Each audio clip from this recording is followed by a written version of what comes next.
Voltamos, terceiro e último bloco do nosso OAB Nacional Entrevistas, falando hoje sobre o tráfico de pessoas. Conosco aqui o Dr. Nilton Correia, que é presidente da Comissão Nacional de Direitos Sociais do OAB, e doutora Heloísa Greco Alves, da Coordenação de Enfrentamento ao Tráfico de Pessoas da Secretaria Nacional de Justiça do Ministério da Justiça. Queria começar esse terceiro bloco chamando uma pergunta que fizemos aqui nas ruas de Brasília, no quadro O que você quer saber?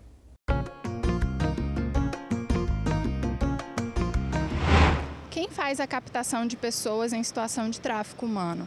E normalmente para onde que essas pessoas são levadas? Quando a gente fala em tráfico de pessoas, a gente pensa muito nesse tráfico internacional. Ele é todo internacional? Existe também ele dentro do Brasil? Como é que funciona isso, doutora Heloísa? O tráfico ele é tanto internacional quanto interno também. E é interessante isso, porque realmente tem a ideia sempre do tráfico internacional.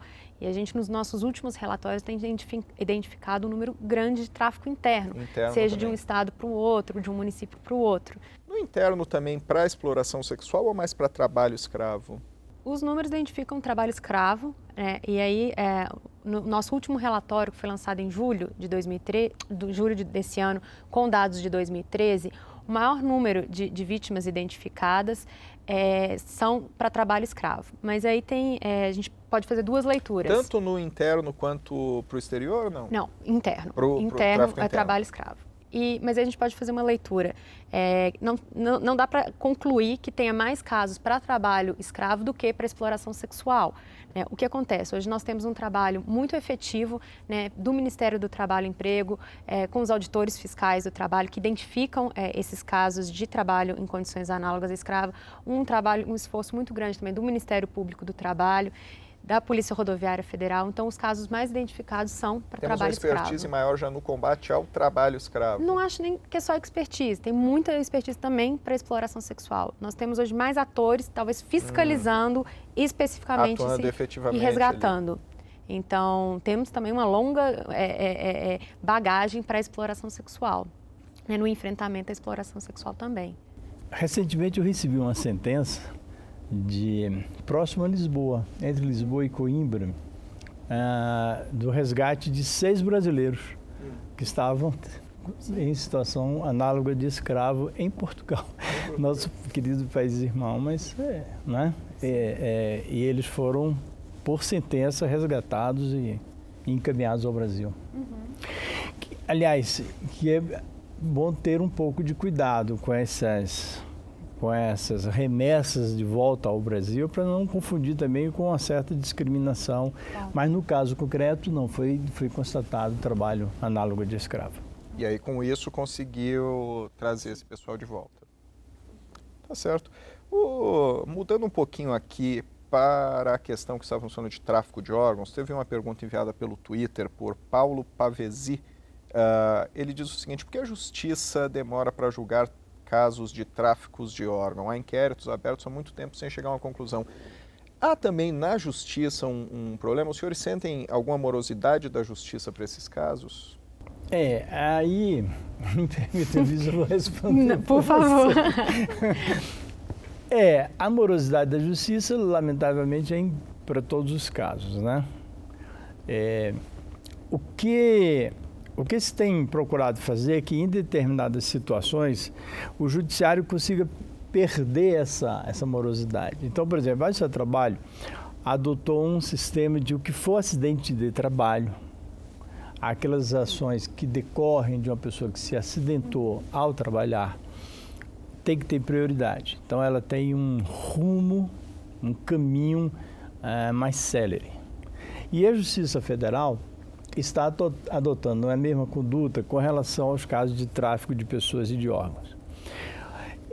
O processo de tráfico de pessoas e de órgãos tem um grande problema, que é a produção da prova.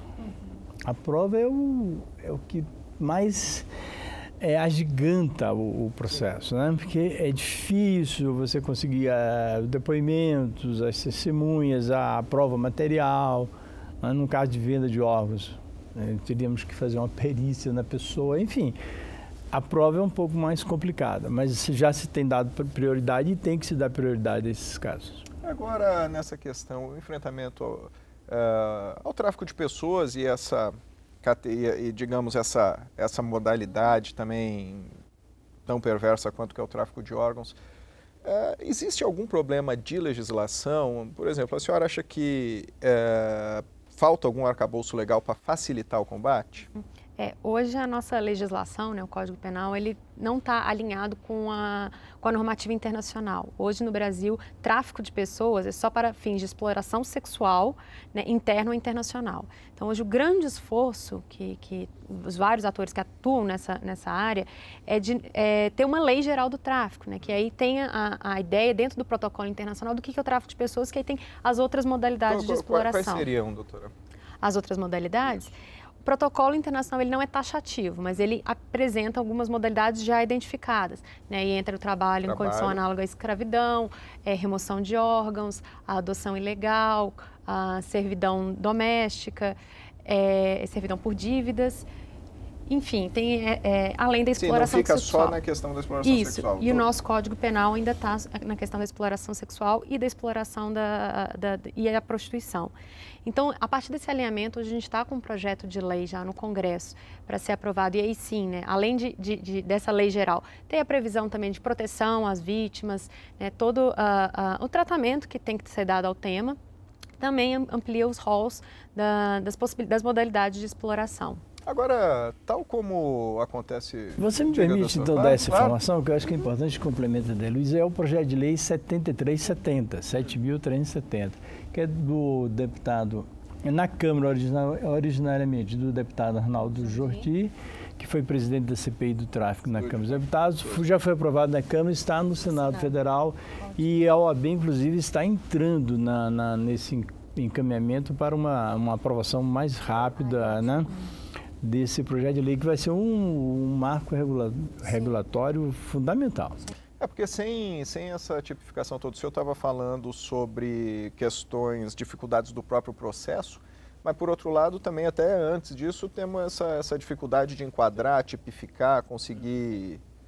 E essa lei foi bem construída, tá? De forma coletiva.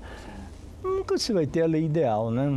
Isso não existe, né? Mas ela é bem detalhada, ela fala de todos os casos de prevenção, da recuperação, o que faz com a pessoa recuperada, o que deve ser, isso que né? eu tinha uma dúvida, porque eu fico imaginando, tal como uma pessoa que sai de um presídio precisa de alguns incentivos para a sua recolocação na sociedade, no mercado de trabalho, acredito que uma pessoa que vem de uma situação como essa também chega fragilizada, né? Precisa de alguma teia de assistência social para isso? Como é que funciona essa segunda etapa? A gente tem hoje equipamentos específicos que trabalham no enfrentamento ao tráfico, né? E tem a rede de núcleos de enfrentamento e postos avançados de atendimento humanizado ao migrante. Não são todos os estados que têm esses núcleos.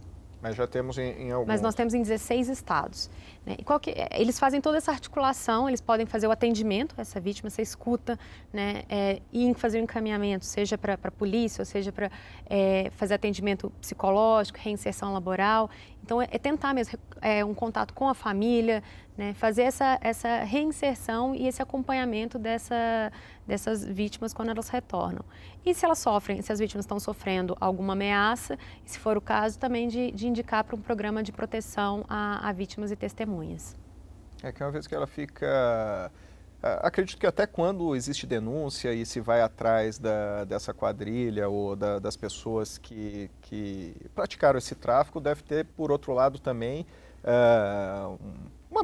uma busca violenta pela pessoa, né? Então, além da questão social, a gente tem que pensar também, inclusive, em proteção à vítima. Se ela estiver sofrendo ameaça de morte, sim. Em proteção à testemunha, no caso, né? Proteção à vítima e à família da vítima, E a família, né? Claro, verdade. Muitas vezes a família está no cerne ali de quem ajuda a denunciar, não é? Sim, E às vezes a própria família precisa também ser assistida, porque ela tem problema na reinserção, quando ela recebe de volta aquela pessoa, ela tem... Existe um estigma social grande também, não é? Deve ser difícil lidar, até, eu digo assim, explicar para os vizinhos o que está acontecendo, com a comunidade local. Já é difícil falar de uma experiência que não deu certo. Você imagina uma frustração em relação ao trabalho. Agora, você imagina se essa frustração ela vem ainda carregada de uma exploração, de uma violência. É muito difícil mesmo. Doutores, para a gente caminhar para o encerramento aqui, eu queria voltar um pouquinho naquele tema sobre alguns sinais que se deve procurar e que medidas. A senhora estava falando de ligar no empregador, buscar informações. Queria falar um pouquinho sobre isso. Que sinais se procurar e que medidas tomar para tentar garantir que um sonho não acabe se transformando num pesadelo? Uhum.